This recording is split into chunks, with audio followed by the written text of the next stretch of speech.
Hi, my name is Marcia Lehman, and I'm a founding member of BC Mac since 2010. This is my personal story about what I experienced last summer in the early morning hours of Saturday, July the 13th, 2019. Little did I know that a serious chemical reaction and the resulting fire and dangerous release of chemicals had occurred the night before, around 9 p.m., at an old, dilapidated, abandoned building in Rochester called the Pool Doctor. At that site, that few people even knew existed, were many hazardous chemicals that had been stored for many years unattended in all sorts of eroding containers. I live 7 miles south of Rochester in Harmony Township, and I'm about 1 mile from the Ohio River, so I am directly affected by what happens in the low-lying Ohio River Valley, what we call the river shaft of potentially polluting air currents. On Friday evening before I went to bed, a cold front had come in. It was cooler, but the air was very humid and still. But I was glad to open up the windows and turn on the fan for some fresh air. Around 5:45 a.m. Saturday morning, I roused, semi-asleep, to an awful Clorox-like smell, thinking in my sleepy stupor, gee, that's odd. I don't remember adding this much Clorox to my laundry when I washed my linens.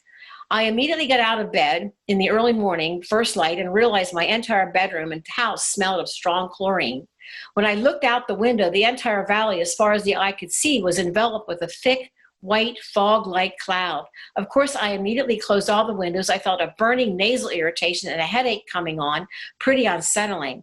Right away, I called the Beaver Falls DEP office and got a message, and then I got on the DEP website and sent an email at about 6 a.m. and got an auto reply. Later in the day, I heard on the news what had happened. A thick chlorine bromine fire and resulting cloud had formed and drifted over our region. The emergency responders issued a 5-mile shelter in place from midnight to mid-afternoon on Saturday. Some residents received an emergency auto alert call from Swift 911 on their phones, but many did not. There were numerous reports of hundreds of 911 calls to Beaver County 911 Dispatch Center that night and into Saturday. Later, we heard that the Beaver Valley Medical Center emergency department was filled with patients suffering effects of breathing the chlorine bromine chemicals. Eventually, 2 representatives responded to me on July the 17th with an explanation of what had happened, including who would be holding the bag for the costs, the taxpayers, of course, which the cost now exceeds 10 times greater what was originally estimated, now over $3 million. Here are 5 lessons I've learned from this situation. Pollution follows the low-lying pathways of the Ohio River Valley, called a valley for a reason. The pollution pathways are the same areas that will be affected by shell pollution. The Swift 911 emergency response system needs to notify every household in Beaver County.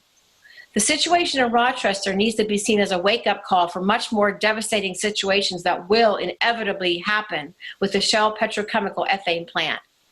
This event acted as a warning. We shouldn't need another to protect our communities and put in place an effective early warning system before Shell becomes operational.